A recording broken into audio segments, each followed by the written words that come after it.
क्या खतरे में संविधान? बाबा साहब का अपमान से या पता चल रहा है खतरे में संविधान है, या संविधान बचाने की ज़रूरत क्यों पड़ रही है? इस पर हम जानेंगे। सबसे पहले गौतम राणे साहब से। मेरे ख्याल से आपका जो प्रश्न है वो इस बात को लेकर के है कि अमित शाह गृह मंत्री ने राज्यसभा में जो बयान दिया, अंबेडकर अंबेडकर अंबेडकर अंबेडकर, अगर विपक्ष इतनी बार ईश्वर को याद करता तो उसे स्वर्ग मिल जाता। मेरे ख्याल से आपका इशारा उसी तरफ है, उसी को संदर्भित करते हुए है। अंबेडकर अंबेडकर कहने से बाबा साहब डॉक्टर अंबेडकर का अपमान नहीं होता, अपमान होता है उनके कहने के लहजे से। इसको हम क्लियर करते हुए चलें तो ज्यादा बेहतर होगा कि हमारे पूरे शरीर का जो बोझ ढोता है उसको हम प्रायः 3 शब्दों से संबोधित करते हैं: पैर, चरण और लात। जब किसी को आदर प्रकट कराना होता है तो हम अपने बच्चों से कहते हैं कि उनका चरण स्पर्श कर लो, लेकिन जब गुस्से का इजहार करना होता है तब हम ये कभी नहीं करेंगे कि मारेंगे 4 चरण, तब बोलेंगे कि मारेंगे 4 लात। लेकिन जब गुस्से का भी इजहार नहीं करना है, आदर भी नहीं प्रकट कराना है, पैरों में संवेदना है, उस संवेदना को प्रकट करना है, तब हम न लात बोलेंगे न चरण बोलेंगे, तब हम बोलेंगे मेरे पैरों में दर्द है। तो अमित शाह का उसी तरह जो बयान दिया गया था, अंबेडकर अंबेडकर अंबेडकर, तो उनके अंदर ये भावना जग गई थी, ये डर समा गया था कि हमने इतनी कोशिशें कर ली कि पूरी की पूरी संस्थाएं जो इंस्टीट्यूशंस हैं गवर्नमेंट ऑफ इंडिया के, वो तकरीबन कंप्रोमाइज्ड लग रहे हैं। बावजूद इसके संविधान के बहुत ऐसे आर्टिकल हैं जिनको हम ध्वस्त नहीं कर पा रहे हैं, और ये ध्वस्त करने में वो डॉक्टर अंबेडकर का जो दिमाग था, जो ब्रेन था और जो इतनी दूरदर्शिता थी, उसी ने हमें पूरी तरह से कमजोर कर रखा है। इस बात को ध्यान में रख करके डॉक्टर अंबेडकर पे उन्होंने जो टिप्पणी की थी वो एक तरह से अपमानजनक टिप्पणी की। संविधान खतरे में है, इसको समझने के लिए आर्टिकल 15(4) और 16(4) में जो संशोधन किया गया, आपने सुना होगा कि EWS इकोनॉमिकली वीकर सेक्शन को 10% रिजर्वेशन दिया गया, और वो 10% में ये कहा गया कि उसमें वही गरीबी रेखा से नीचे के लोग होंगे जो सवर्ण जाति या जनरल जाति के आते हैं। जबकि हमारा कॉन्स्टिट्यूशन ये कहता है कि किसी भी कीमत पे जो रिजर्वेशन है वो रिजर्वेशन इस बात के लिए नहीं है कि गरीबी इससे दूर हो जाएगी, ये गरीबी उन्मूलन का कार्यक्रम नहीं है, ये है जो समाज रिप्रेजेंटेशन में पिछड़ गया है उसको रिप्रेजेंटेशन देना है। और दूसरा आर्टिकल 38 भारतीय संविधान कहता है कि अगर किसी राज्य में कुछ ऐसी जातियां हैं जो फॉरवर्ड में आती हैं, जनरल में आती है, आर्थिक तौर पे वो कमजोर हैं, तो आर्टिकल 38 के तहत वो स्टेट उनके आर्थिक उत्थान का काम करेगा। जब ये व्यवस्था ऑलरेडी उपलब्ध थी तो आर्टिकल 15(4) और 16(4) में संशोधन करके ये बताने की कोशिश की गई कि हम संविधान को पूरी तरह से ध्वस्त करना चाहते हैं, जिसकी वजह से ये लगता है कि संविधान पे अब खतरे हैं। और जिनके लिए संविधान ध्यान में रख करके बनाया गया है, इक्वलिटी, लिबर्टी, फ्रेटर्निटी के अलावा भी जो सबसे बड़ी बात की गई है, व्यक्ति की गरिमा और अवसर की प्रतिष्ठा। जो समाज हाशिए का है और उस समाज के हाशिए पे रखे गए समाज को, उसके व्यक्ति को कोई गरिमा नहीं दी जा रही है, अवसर की कोई प्रतिष्ठा उपलब्ध नहीं कराई जा रही है, वो उपलब्ध करा रहा था आर्टिकल 15(4), 16(4), जिसको संशोधित करके इन्होंने जबरदस्ती क्या किया, EWS लगाया। और मजे की बात सुनकर के आपको ताजुब होगा, लगेगा क्या कोई व्यक्ति इतना अनैतिक हो सकता है। जब 2015-16 में यूपीएससी के एग्जाम होते हैं तो 110 लड़के ऐसे थे जो पिछड़ी जात के लड़के थे, यूपीएससी डीओपीटी के लिस्ट में उनके नाम आ गए थे, बकायदा उनके अपॉइंटमेंट लेटर जारी हो गए थे। उनको इसलिए हटा लिया गया कि ये बताया गया कि इनके माँ बाप की इनकम 6 लाख रुपए से, दोनों की इनकम मिला करके 6 लाख रुपए से ज्यादा हो गई, तो वो क्रीमी लेयर में आ गए। कमाल है, जो ओबीसी का व्यक्ति है अगर वो 6 लाख रुपए उसके माँ बाप कमाते हैं तो वो क्रीमी लेयर में आ गया। लेकिन ईडब्ल्यूएस में अगर जनरल आदमी है, ब्राह्मण है, क्षत्रिय है, वैश्य है, तो वो उसकी इनकम अगर 8 लाख रुपए तक है तो वो इकोनॉमिकली वीकर सेक्शन है। What is joke. इसलिए कहा जा रहा है कि संविधान पूरी तरह से खतरे में है। हम संतोष कुमार सरकार जी से जानेंगे, क्या आपको लगता है कि संविधान खतरे में है, संविधान को बचाना चाहिए, या संविधान से तो देश चल रहा है तो खतरा उस पर कैसे आ रहा है? देखिए, ऐसा है, संविधान आज से खतरा नहीं, खतरा संविधान पे आज से नहीं बना हुआ है। जब से संविधान बना है तब से लगातार विकृत मानसिकता के लोग संविधान के में दिए हुए आर्टिकल को लगातार चोट पहुंचाने का काम कर रहे हैं। और ये आज से नहीं, जब भाई 75 साल हो गया देश को आजाद हुए, आज भी हम अगर इस बात की सोचे कि संविधान रहते हुए भी हम सुरक्षित नहीं है, ये बहुत बड़ी विडंबना है इस देश के लिए। देश के हमारे प्रधानमंत्री विदेशों में जाते हैं तो बुद्ध का नाम लेते हैं, और जैसे ही भारत लौटते हैं तो वो भाई इन 10 सालों में देख ही रहे हैं क्या हो रहा है। और ये मंशा जो है, क्या कहते हैं, खासकर संघ की है। संघ क्यों चाहता है कि संविधान खत्म हो? भाई जिनको कभी बैठने का अधिकार नहीं था, बोलने का अधिकार नहीं था, आज वो उनके समक्ष बैठ रहे हैं। ये पीड़ा है उनकी। इसलिए उस संविधान को, क्योंकि संविधान ने ही भाई आज हमें स्वतंत्र रूप से बोलने का अधिकार, बैठने का अधिकार, यहाँ तक पानी पीने का अधिकार नहीं था। संविधान आने के बाद हमें पानी पीने का अधिकार मिला। तो लेकिन आप कह रहे हैं संविधान का खतरा है, और ये शुरू से ही खतरा है। लेकिन आज राहुल गांधी तो संविधान बचाने की यात्रा में शामिल हो रहे हैं, संविधान लेकर घूम रहे हैं, तो खतरा पहले कैसे था, अब कैसे है? देखिए, ऐसा है, जब संविधान बना और जिस समय बाबा साहब संविधान को हाथों में सौंप रहे थे, उस समय बाबा साहब के आंखों में आंसू था। बाबा साहब की पीड़ा थी कि मैं संविधान तो चाहे जितना अच्छा बना दूं, लेकिन विकृत मानसिकता के लोग अगर इसको सही दिशा में लागू नहीं करेंगे तो हम चाहे जैसा संविधान भी बना देंगे, वो संविधान शून्य के बराबर होगा। ये बाबा साहब की पीड़ा थी। और ये पीड़ा जो है, क्या कहते हैं, आज वो पीड़ा जो है, जिनको आज तक हक और अधिकार नहीं मिला, आज वो पीड़ा जो है, क्या कहते हैं, उनके लिए बड़ी दुखदाई है कि आज संविधान को पुनः जो है इनके, भाई अभी आपने लोकसभा में देखा होगा, इनके सांसद मंचों से बोलते हैं कि 400 पार करा दीजिए और हम जो है, क्या कहते हैं, संविधान को पूर्णतः खत्म कर देंगे। ये आपने अक्सर सुना भी होगा। तो ये स्थिति, लेकिन आज भी वो जातियां हैं जिनके साथ इतनी ज्यादा भेदभाव है। टेंट उनका होता है, खाने का उनका होता है, लेकिन वो खाना परोस नहीं सकते। ग्रामीण स्तरों पे ये स्थितियां आज भी, देश के 75 वर्ष आजाद होने को हो गया, लेकिन आज भी ये ग्रामीण स्तरों पे देखा जाता है कि खाना तक वो नहीं परोस सकते।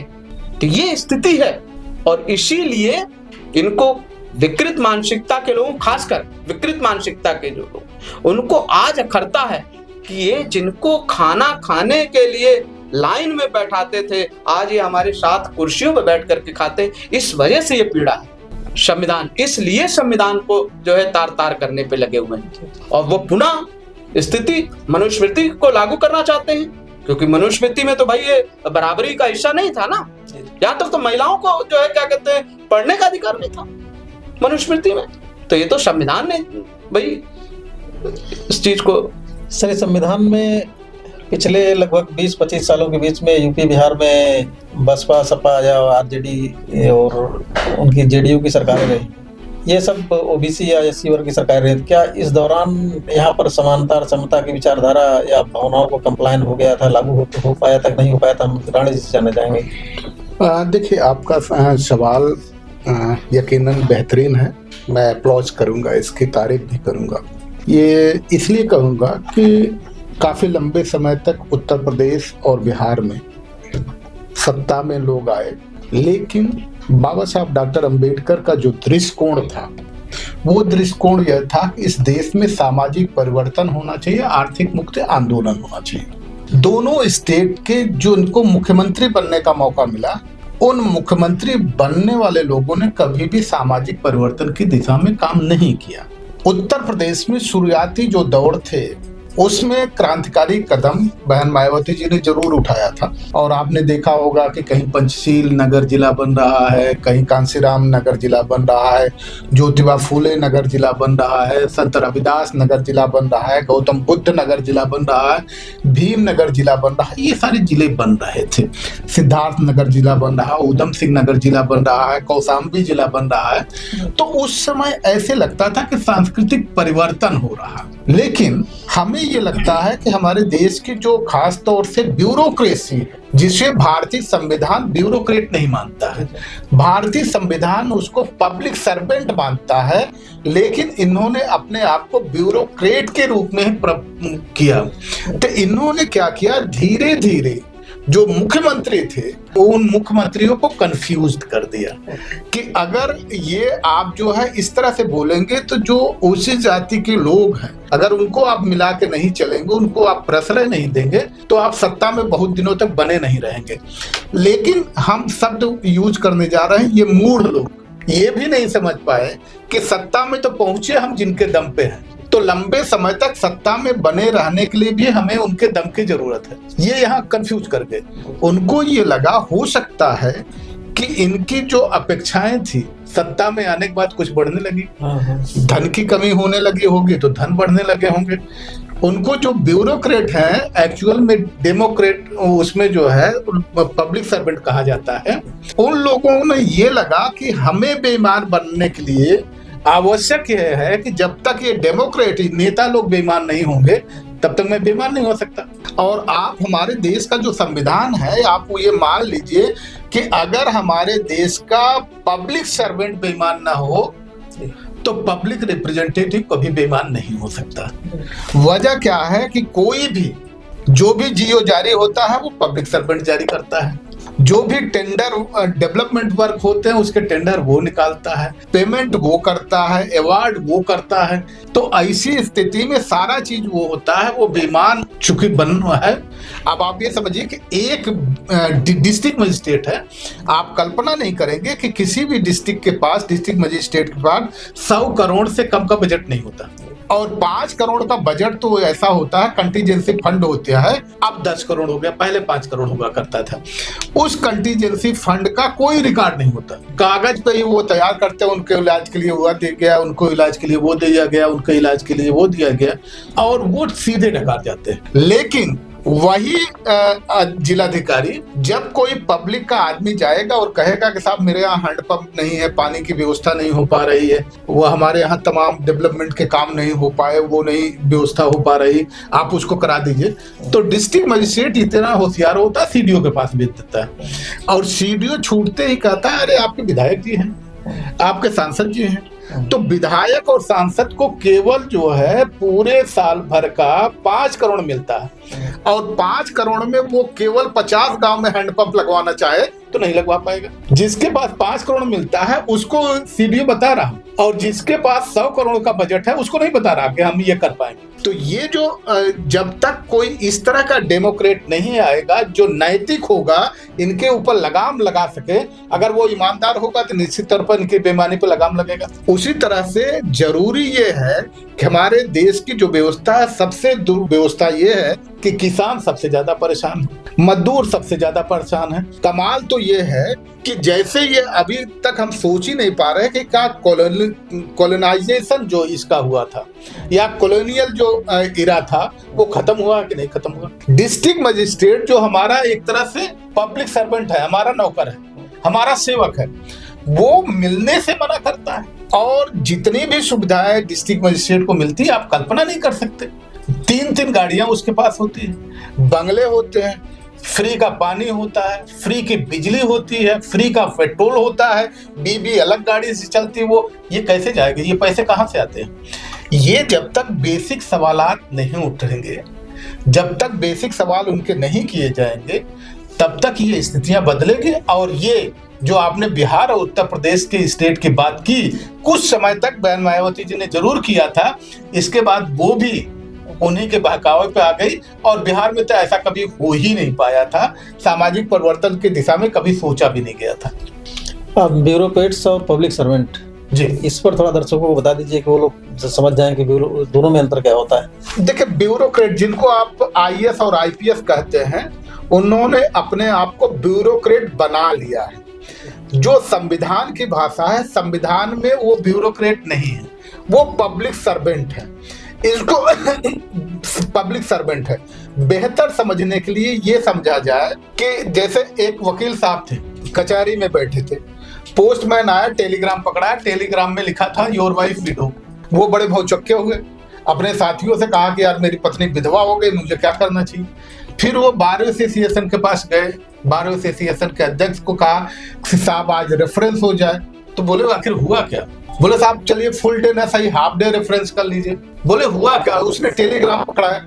जब टेलीग्राम पकड़ाया तो उसने ये कहा कि यार ये बताओ, तुम जिंदा हो तो तुम्हारी पत्नी विधवा कैसे हो सकती है? उस वकील ने, मेरे ख्याल से आप जैसा गुणी व्यक्ति था, समझदार व्यक्ति था, उसने कहा कि अध्यक्ष जी यही बात मेरी समझ में नहीं आ रहा है। ये जो भारत सरकार का मुहर लग करके प्रमाणित करता है कि मेरी पत्नी विधवा हो गई है, जहां इस टेलीग्राम को हम लगाएंगे वो टेलीग्राम प्रमाणित करता रहेगा कि मेरी पत्नी विधवा हो गई। आप जुबानी तौर पे कह रहे हैं कि मेरी पत्नी मेरे रहते विधवा हो ही नहीं सकती। तो उसी तरह से जो ये पब्लिक सर्वेंट हैं, डिस्ट्रिक्ट मजिस्ट्रेट हैं, एसएसपी हैं, ये सारे जो आईएएस आईपीएस हैं या छोटे कर्मचारी हैं जो आज पब्लिक का शोषण कर रहे हैं, ये पब्लिक सर्वेंट है, हमारे आपके नौकर हैं। हमारे आपके पैसे से जो चीजें हम टैक्स भरते हैं उससे इन्हीं को पेंशन मिलती है, सैलरी मिलती है, सारी फैसिलिटीज मिलती है। ये हमारे मालिक नहीं है। बेहतर ये है कि ये समझने की जरूरत है, इस देश के लोगों को समझना चाहिए कि न मंत्री हमारा अधिष्ठाता है, भाग्य विधाता है, और न डिस्ट्रिक्ट मजिस्ट्रेट है। लेकिन ये यूं हो रहा है क्योंकि हम अपने अधिकारों से परिचित नहीं हैं, इसलिए हमें जरूरत ये है कि संविधान के सारे आर्टिकल को बेहतर तरीके से जाना जाए। Law is powerful weapons. कानून को जितना आप जानेंगे उतना ही बेहतर तरीके से इसका प्रयोग कर पाएंगे। डीएम कोई आपका जो है ब्यूरोक्रेट नहीं है, कोई वो शहंशाह नहीं है, कोई अधिपति नहीं है, वो आपका सर्वेंट है, उसे आपकी बात सुनना पड़ेगा। और दूसरा, जो किसानों को लोन दिए जाते हैं, अगर कोई आपदा आ गई तो किसानों से जो वसूली होती है वो वसूली नहीं हो सकती कानून के दायरे में। इसलिए आपसे अगर कोई वसूली करता है तो आप बकायदा उसको कहिए कि वो वसूली करने का प्रोविजन उसको नहीं है। बड़े बड़े जो बकायेदार हैं वो कभी वसूली नहीं करते हैं। ये अंतर है ब्यूरोक्रेट और पब्लिक सर्वेंट में। डीएम आपका कोई बास नहीं है, कोई महाराजा नहीं है, कोई महाराजा नहीं है, कोई अधिपति नहीं है, वो आपका सर्वेंट है, आपका सेवक है और आपकी मदद के लिए बनाया गया है। इसीलिए उसको तनख्वाह मिलती है, इसीलिए उसको गाड़ी मिलती है, इसीलिए उसको इतनी सुविधाएं मिलती है, इसीलिए उसको फोर्स मिलते हैं, इसलिए नहीं मिलते कि वो आपको तंग करे। जैसा कि आपने अभी कहा कि बसपा सरकार में भी मायावती जी ने समानता समता की बात थोड़ी करी थी और जिलों के नाम पे भीमनगर या गौतम बुद्ध नगर इस तरह के जिले बनाए उन्होंने। तो उसी तरह से भाजपा भी कर रही है, उसी तरह से कांग्रेस भी करती थी। तो भाजपा अगर ऐसा कर रही तो संविधान कैसे खतरे में आ जाएगा? अब भाजपा के, हमने बताया ना, पैर का उदाहरण हमने इसीलिए दिया था। दोनों का आशय अलग अलग है। वो इसलिए किया गया था कि एक समाज को जो हाशिए पे रखा गया है, जिनको आपने अछूत बना दिया है। जो वर्ण व्यवस्था है, वर्ण व्यवस्था को भी बड़ी बारीकी से समझना चाहिए। ब्राह्मण, क्षत्रिय, वैश्य और शूद्र। शूद्र कौन है? जो ओबीसी के लोग हैं, जो बैकवर्ड लोग हैं, एमबीसी के मोस्ट बैकवर्ड हैं, ओबीसी के लोग हैं, अदर बैकवर्ड हैं, यानी पिछड़ी जात के लोग, वही शूद्र हैं। शेड्यूल कास्ट शूद्र नहीं, वर्ण व्यवस्था में आता ही नहीं। वो तो अछूत है, अस्पृश्य है, अंत्यज है, वो उससे बाहर है।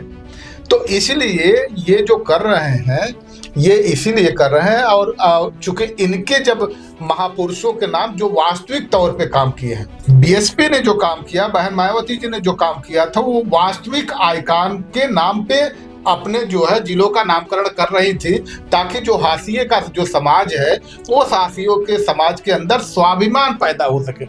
और ये काल्पनिक नाम ले आ रहे हैं। अब काल्पनिक नाम इसलिए ले आ रहे हैं ताकि उससे डराया जा सके, उससे आपको भयभीत किया जा सके, उसके मनोबल को कमजोर किया जा सके। आपने देखा होगा, एक घटना आपने सुनी होगी, 1 जनवरी 1818 को पूरे गांव में एक घटना हुई। 500 महारों या 499 महार और एक मातंग ने मिलकर के पेशवा की 28,000 सेनाओं को काट दिया। जैसे ही उन महारों को एक मातंग को ये पता लगा कि मेरे पीछे कोई ऐसी लाबी है कि कल मेरे परिवार को कुछ हो जाएगा तो मेरी हिफाजत कर पाएगा, उसका स्वाभिमान जगा, उसने 28,000 को काट दिया। तो मायावती जी ने जो ये कहा था, वो जो मानसिक तौर पे गिरा हुआ समाज था उसका स्वाभिमान बढ़ाने के लिए, और ये जो कर रहे हैं उसका जो स्वाभिमान हासिए के समाज का मनोबल गिराने के लिए कर रहे हैं। ये बेसिक डिफरेंसेज है। संतोष कुमार जी से हम जानेंगे कि क्या आपको यूपी बिहार में जो पिछले 25-30 सालों से ओबीसी एससी समर्थक सरकारें रही हैं, तो उन्होंने इस क्षेत्र में अपने समता समानता का कितना अनुपालन किया है, कितना कर पाए हैं? देखिए, ऐसा है, जो भी सरकारें अभी तक रही और उन सरकारों ने, मैं जहां तक अभी समझ पाया, जैसा कि भाई मुलायम सिंह की भी सरकारें आ रही और बहन मायावती की भी रही, कांग्रेस की भी रही, तो इन सरकारों ने जो जितना भी मतलब काम किया उसमें दलितों का ही नुकसान। भाई आरक्षण का बिल भाई समाजवादी पार्टी में, और अनुसूचित जाति एक्ट को निष्प्रभावी भी बहन जी की सरकार में हुआ। इसको भी ध्यान में रखना पड़ेगा। क्यों हुआ? क्योंकि ऐसे लोग पहुंच गए थे। तो जब ऐसे लोग पहुंच जाएंगे तो नुकसान तो जाहिर सी बात है किसका होगा, बड़े पैमाने पे। आज वही चीज जो है, हमारे लोग पार्लियामेंट में सबसे 131 सांसद है, फिर भी आज हमको ये सोचने पे मजबूर हो रहा है कि हमारे अधिकार बचेंगे कि नहीं बचेंगे, संविधान बचेगा कि नहीं बचेगा, इस पर आज बहस हो रही है। तो क्या ये 131 सांसद क्यों सो रहे हैं? क्या इनको जो है पार्लियामेंट से या विधानसभाओं से इस्तीफा नहीं देना चाहिए क्या? तो इस और यही भाई बिहार में भी जो है क्या कहते हैं, अभी आपने देखा होगा नीतीश जी को तो पलटू राम लोग कह रहे हैं। भाई आज जो है जिधर फायदा देखा उधर घुस गए, और फिर फायदा ना हो रहा तो उस पे बैक हो जा रहे हैं। तो आज की जो राजनीति है वो बड़ी ढुलमुल है, मतलब वो उस पर स्पष्ट नहीं है, कब कौन किधर भाग जाएगा इसका कोई भरोसा नहीं। और नुकसान जो है वो बड़े पैमाने पे जो है हमेशा शोषण का जो शिकार रहा, वो जो है हमेशा बहुजन समाज रहा। तो बाबा साहब के संविधान के सहारे सत्ता में आए लोग अगर उनको पर समानता समता लागू नहीं कर पा रहे हैं, तो फिर अगला क्या रास्ता है? किस तरह से इसको अनुपालन कर सकते हैं? देखिए, ऐसा है, अब तो जो है क्या कहते हैं, हम तो भाई खासकर बहुजन समाज से, क्योंकि बहुजन समाज के हम भी हैं, तो ऐसे जो मानसिकता के लोग हैं इनका तो खुलकर मंचों से और विधानसभाओं से विरोध होना चाहिए कि आपने उसमें रहते हुए हमारे हक और अधिकार की बात नहीं, और जब हमारे ग्रामीण क्षेत्र में नहीं भैया हम तो तोहरे इससे एक बात हो, और वो फिर जो है क्या कहते हैं हमारे साथ जो है हमारे घरों में घुसने का प्रयास करता है, हमारी थालियों में बैठ करके खाने का प्रयास करता है। मगर जैसे ही चुनाव खत्म होता है उसका विपरीत होता है, उसके पास हमारे लिए समय नहीं रहता, मिलने के लिए समय नहीं रहता, हम उसके दरवाजे पर बैठे रहते हैं, इंतजार करते हैं, फिर भी वो मिलने से मुकरता है हमसे। तो ऐसी स्थिति में बहुजन जो हैं उनको जो है अपने सांसदों और विधायकों का भी विरोध करना पड़ेगा जो ऐसे मानसिकता के हैं। सिर्फ वोट लेने से काम नहीं चलने वाला, उनके हक और अधिकार की बात होनी चाहिए। तो ये जो है मैं बहुजन समाज से भी अपील करना चाहता हूं कि अब मंचों से भी इनका विरोध होना चाहिए, और अपने मंचों पे खासकर ऐसे लोगों को बुला करके माला पहनाने का भी काम ना करें। मैं तो इस मंच के माध्यम साफ तौर पे कहना चाहूंगा, बहुजन समाज सीख ले संघ से, लगातार वो जो है सत्ता में ना रहते हुए भी काम करता है जमीनी स्तर पे, और बहुजनों को भी इससे सीख लेनी चाहिए कि हमको जो है सत्ता में रहें ना रहें, लेकिन मूवमेंट का काम नहीं खत्म होना चाहिए। भाई ग्रामीण स्तर पे लोगों को जगाने का काम होना चाहिए। हम गौतम राणा जी से जानेंगे कि राजनीति में ओबीसी एससी राजनीति में एक नई एंट्री हुई है चंद्रशेखर जी, तो उनको आप किस नजरिए में देखते हैं? क्या आगे भविष्य दिखता है? बसपा और उनके बीच का वोटर लगभग एक ही है, तो कहाँ तक राजनीति आगे जाएगी? मुझे लगता है कि इस देश में और खासतौर से भारतीय संविधान के दायरे में उदंड राजनीति बहुत दिन तक सफल नहीं हो पाती। जहाँ तक चंद्रशेखर की बात है, ठीक है, आपको उभरता सूरज सबको प्रिय लगता है, लेकिन चंद्रशेखर के साथ प्रॉब्लम ये है कि न वो अभी वो वैचारिक है और न विचार जानता है। जज्बात के तौर पे एक घटना हुई, चंद्रशेखर का जहां तक प्रकरण रहा, जिस व्यक्ति को मीडिया के लोग पकड़ लेते थे, इंटरव्यू ले लेते थे, उसे पुलिस नहीं पकड़ पाएगी। कभी आप सोच सकते हैं। दूसरा, शब्बीरपुर के घटना के बाद ये आदमी फरार नजर आता है और उसको मीडिया में हर जगह जगह मिलती है, बड़े पैमाने पर जगह मिलती है। तो इसका मतलब वो प्रोजेक्टेड लीडर, और प्रोजेक्टेड लीडर का नतीजा ये निकल रहा कि आजकल जो नए लड़के हैं, उन नए लड़कों के पास रोजगार है नहीं, जॉब है नहीं, तो उन्हें जो है काम चाहिए होता था और बीएसपी ने उनको जगह दिया नहीं। जब बीएसपी ने जगह नहीं दिया, अब चूंकि उनके अंदर स्वाभिमान आ गया, घर में बेरोजगार हैं, घर में बैठे रहते थे, तो माँ बाप उनको गालियां बकते थे। ऐसी स्थिति में उनको घर से निकलने का एक बहाना मिल गया, गले में जो है नीला पट्टा बांधा और चल दिए पटका बांधा। उससे हर जगह खाने पीने को मिल जाता, इज्जत मिल जाती थी, पेट्रोल के पैसा मिल जाते थे। अब तो हम सोच जो घटनाएं सुनने में आ रही है, हमें लगता है कि ये सच ना हो तो ज्यादा बेहतर है। अब वो लड़के जो भीम आदमी से जुड़े हैं, ज्यादातर लड़के ये करते क्या है कि SC/ST का मुकदमा कराते हैं, फिर कंप्रोमाइज कराने के नाम पे पैसे लेते हैं। अगर इस तरह की घटना हो रही है तो ये दर्दनाक है। मुझे जो लगता है 1972 से लेकर के 1976 तक महाराष्ट्र में दलित पैंथर के नाम पे जो आंदोलन खड़ा हुआ था, और वहाँ कांग्रेस की सरकार हुआ करती थी, कांग्रेस के लिए जब खतरे उत्पन्न होने लगे तो कांग्रेस ने 1972 से 76 तक जो महार के मातंग के नौजवान लड़के थे उनको तकरीबन उनको मरवा दिया। और मुझे भी लगता है कि बीजेपी ने जो ये देखा है, और खासतौर से 2 अप्रैल की जो घटना थी 2018 की, पूरे देश में पूरी तरह से जाम हो जाना, सब बंद कर दिया जाए, सारी अस्त व्यस्त व्यवस्था हो जाए, तो उससे जो सरकार और आरएसएस दोनों के कान खड़े हो गए कि अगर इनके यूथ को कंट्रोल नहीं किया गया तो निश्चित तौर पे आगे हमें जो है बड़े ही विरोध का सामना करना पड़ेगा।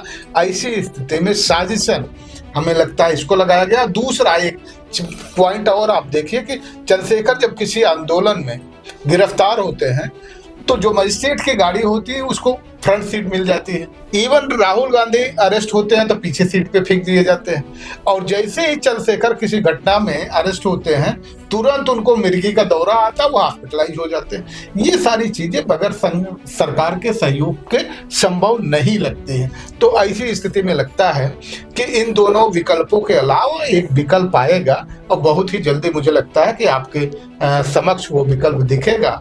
और हाँ, नया विकल्प आएगा, वो समक्ष विकल्प दिखेगा जो पूरी तरह से सामाजिक परिवर्तन और आर्थिक मुक्ति आंदोलन के दृष्टिकोण को लेते हुए आगे बढ़ेगा। सत्ता परिवर्तन तो होना आम बात है, नेचुरल चीज है। इन जो 2 स्टेटों का आपने बात किया था, इन दोनों ने सत्ता परिवर्तन को ही अपना जो है लक्ष्य मान लिया, उससे आगे बढ़ना शुरू नहीं किया।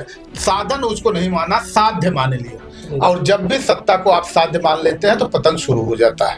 तो आगे संविधान कैसे बचाएंगे, कैसे बचेगा, और संविधान पे खतरे के क्या आपको और कुछ दिख रहा है जिससे हम इसको बचाने का हमारे पास ये तरीका है, जो नया आप कह रहे हैं कि नया हमारे प्लान में है कि नए तरीके से आएंगे, तो उस पर कुछ थोड़ा हिंट दे दीजिए, आगे फिर पूरा हम लोग जानेंगे। देखिए, ये कुछ जो है स्ट्रेटजी है, और स्ट्रेटजी का कभी भी खुलासा नहीं किया जा सकता। अगर स्ट्रेटजी का खुलासा करेंगे तो ये कहते हैं कि जब जो हमारा दुश्मन है अगर वो हमारी भाषा बोलने लग जाए तो हमारा आंदोलन कमजोर हो जाता है। और आज हमारा जो दुश्मन है हमारी भाषा बोलता है, जो बोलता है ठीक उसका उल्टा करता है। तो ऐसी स्थिति में ऐसे दुश्मन से निपटने के लिए बड़े ही सीक्रेट रणनीति की जरूरत होगी, और वो हमारे पास है। बहुत ही जल्दी 1-1.5 साल के अंदर आपके मेरे ख्याल से पूरे देश के परिदृश्य पे उभरेगा। बस ये हम आपको विश्वास दिला सकते हैं, और ये कह सकते हैं कि इस देश में सामाजिक परिवर्तन और आर्थिक मुक्त आंदोलन होगा।